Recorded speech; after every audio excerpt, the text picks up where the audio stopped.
Nomor urut peserta yang keempat, ada dari SD Islam Bakti Asi. Kita panggil langsung ya, Bang ya. Langsung aja. Tidian Kalamha.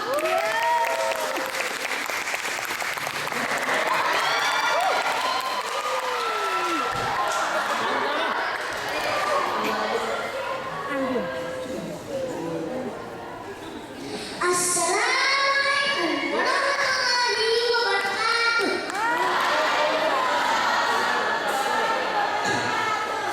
Alhamdulillahirabbil alamin.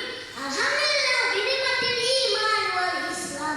Asyhadu an la ilaha illallah wahdahu la syarika lah wa asyhadu anna Muhammadan abduhu wa rasuluh. Allahumma shalli ala Muhammad wa ala alihi wa sahbihi ajma'in. Qala Allahu ta'ala fil Qur'anil Karim. A'udzu billahi minasyaitonir rajim. Bismillahirrahmanirrahim. Wa wasainal insana biwalidayhi hamalathu ummuhu wahnan ala wahnin wa fisaluhu fi amaini an ishkur li wal walidayhi ilayya al-masir. Hadirin yang saya hormati, Bapak dan Ibu guru yang saya muliakan serta teman-teman yang saya sayangi, mari kita panjatkan puji dan syukur kehadirat Allah Subhanahu wa Ta'ala yang telah memberikan nikmat iman dan Islam. Salawat serta salam semoga dilimpahkan kepada Nabi kita Nabi Muhammad SAW. Kali ini saya akan mengambil tema berbakti kepada kedua orang tua. Kenapa kita harus berbakti kepada kedua orang tua? Karena kita lahir ke dunia itu atas jasa orang tua. Tanpa mereka kita tidak akan lahir ke dunia ini. Menurut Quran surat Al-Mu'minun ayat 14 disebutkan bahwa awal hidup kita itu dimulai dari alaqah. Teman-teman yang mengerti alaqah itu? Bapak ibu iwan yang tangga. Selanjutnya yang tangga. Menyerah saja. Ya saya akan kasih tahu. Alaqah itu segumpal daging yang melekat kuat di rahim sang ibu, mencengkram kuat seperti lintah yang menyedot darah ibu.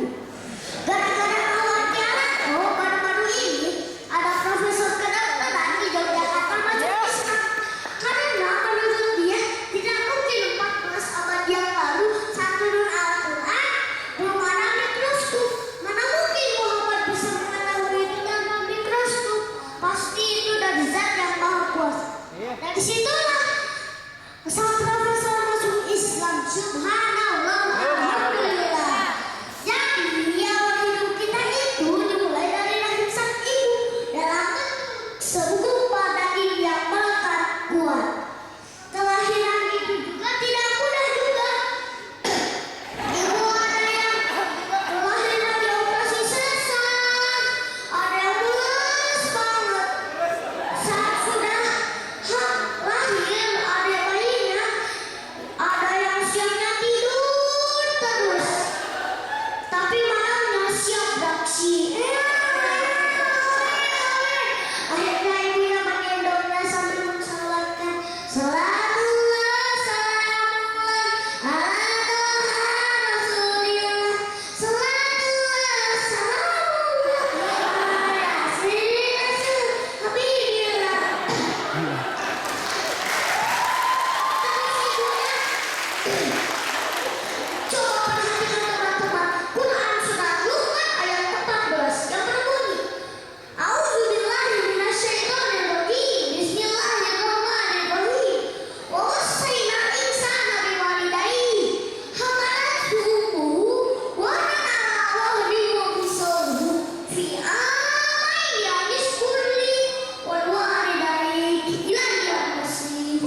kasih kita itu hanya ibu, kalau bapaknya kemana?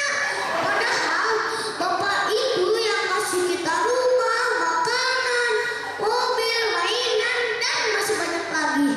Jadi lagu itu harus dirubah jadi kasih ibu dan bapak kepada kita, dan seterusnya. Jadi Islam mengajarkan berbakti kepada kedua orang tua harus sepanjang hayat.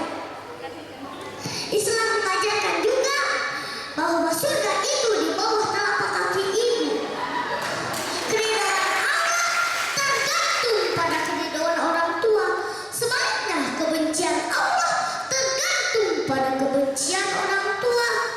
Bagaimana caranya untuk mendapatkan keridhaan orang tua? Caranya banyak. Rajin sholat, rajin mengaji, belajar dengan giat, mendengarkan nasihatnya, menjauhi larangannya, dan mendoakannya.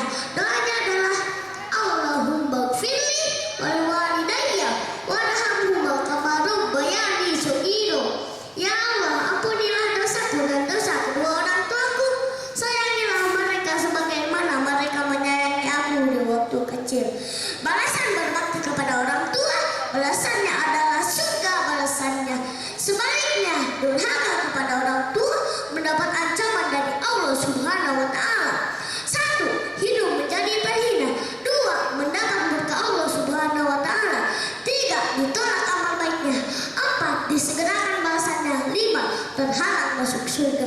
Begitu sabda Rasulullah Shallallahu Alaihi Wasallam yang diriwayatkan oleh Imam Muslim dan Tabrani. Coba teman-teman, ada yang ingat tidak kisah Alqamah? Oke, saya akan jelaskan. Alqamah itu pejuang kelas Muslim yang berjuang bersama Nabi di medan perang.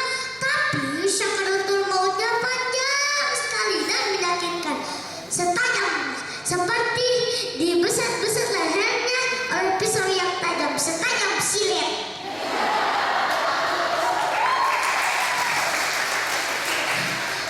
Teman-teman mendatangi Rasulullah. Ya Rasulullah, aku masyarakat mautnya telah panjang. Dia kan pejuang Muslim. Akhirnya Rasulullah berangkat ke rumah Alqamah. Ternyata benar Alqamah sedang kesakitan, sakit sekali.